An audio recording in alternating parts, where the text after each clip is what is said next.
Okay, next up is the latest animated film. This one is called Alpha and Omega, and what tries to be a sweet and nice, typical animated story, it has no compelling characters and nothing I can truly enjoy. At times, I was just squirming in my seat waiting for this to end. Now, the character of Humphrey is voiced by Justin Long, who seems to be in more movies than Christopher Walken and Steve Buscemi combined these days.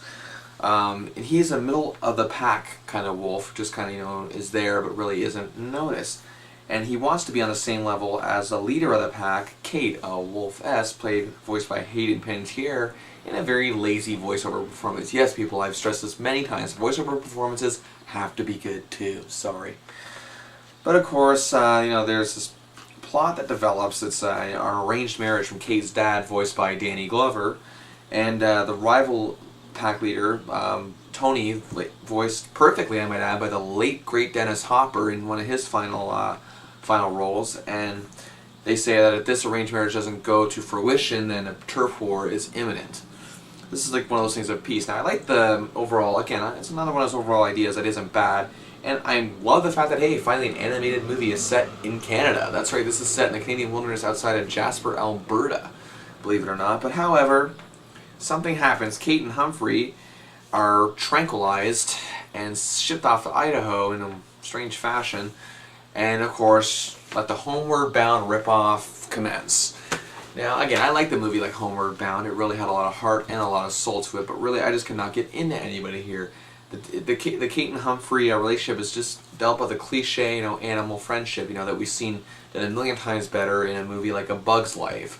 But this movie just does not seem to grasp what the true element of sweetness among animated characters are. Disney Pixar seems to get that, and if they had their hands in this film, I'm sure they would have done a million times better job than this movie. It seems like any other animated film, computer animated, that isn't done by either Disney Pixar or DreamWorks, just seems to suck.